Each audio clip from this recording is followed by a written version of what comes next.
Welcome to The Explainer. Today we're tackling a really fascinating and kind of counterintuitive idea about how to protect democracy right when it seems most alive, during an election. We think of election season as the high point of democracy, right? All that energy and debate. But what if that's exactly wrong? The whole argument we're digging into today says that this is actually the moment a democracy is most fragile, because the temptation to cling to power is just overwhelming. Why is this such a fragile moment? Well, think about it. The government that's already in power, the incumbent, is also in charge of running the election. And that creates this huge temptation, right? The temptation to use all the tools of the state just to make sure they stay in power. And you see this being a real issue in newer democracies or places that are super polarized, where those unwritten rules of fair play just aren't as solid. And this can look like a lot of different things. All of a sudden, state-owned TV can't stop talking about how great the ruling party is. Or, would you look at that, a sudden investigation into a key opponent. Maybe a massive spending bill gets rushed through to win over some voters. The people who make this argument say this just turns a real election into, democratic theater.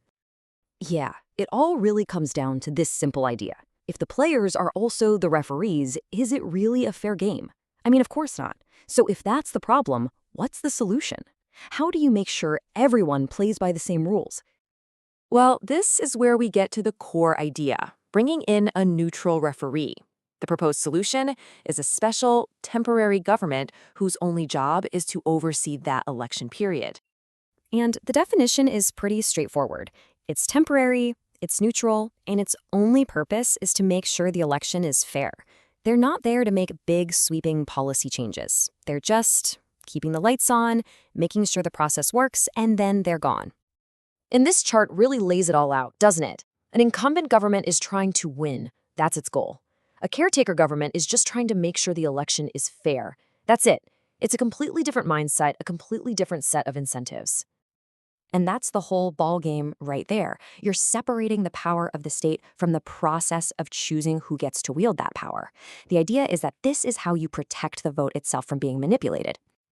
Okay, so according to this argument, the benefits of having a neutral overseer like this really stand on three main pillars. And those pillars are fairness, stability, and legitimacy. Let's take a look at each one, starting with fairness. Okay, pillar one, fairness. This one's the most obvious, right? You take away the incumbent's power to use taxpayer money and state resources for their own campaign. Suddenly, the playing field is a whole lot more level. The election becomes about who has the better ideas, not who controls the levers of power. Then we've got pillar two, stability. I love this shock absorber analogy because political transitions can get really tense, sometimes even violent. A neutral government can just cool things down. It lowers the stakes, the losing side doesn't feel the need to burn the house down on their way out, and everyone has a bit more faith that the process wasn't rigged, which means less unrest. And finally, pillar three, legitimacy. This is so important. For a democracy to work, people have to believe the results are real. If everyone agrees the ref was neutral, even the side that loses is more likely to say, okay, fair enough, we lost. And that trust, that willingness to accept defeat, is pretty much the foundation of a stable democracy.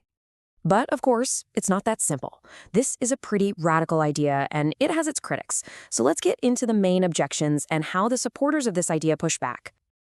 All right, objection number one, and this is a biggie. Wait a second, you're putting unelected people in charge?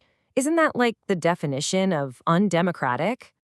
The response to this is that you're not replacing democracy. You're protecting it when it's most vulnerable. Think about it this way. We have independent judges, right? And independent election commissions. We accept these temporary limits on political power all the time to make sure the system as a whole stays fair. This is just another one of those guardrails. Okay, objection two is the nightmare scenario. What happens if this temporary government just decides not to leave? It's that classic problem, right? Who guards the guards? The argument back is that this is a design problem, not a deal breaker. You have to build in really strong constitutional safeguards, like strict term limits. And besides, these caretaker governments usually don't have a political party or a base of support.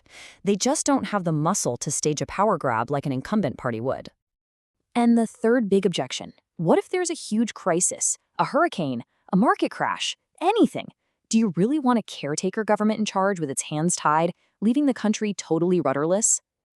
So the answer here is that they can act. They're supposed to handle the day-to-day stuff and respond to emergencies. What they can't do is make huge, irreversible political changes. In fact, you could argue that preventing a desperate, outgoing government from making rash, last-minute decisions is actually a good thing for stability. It's a feature, not a bug. Okay, so let's zoom out and do the final way up here. What are the risks versus the rewards?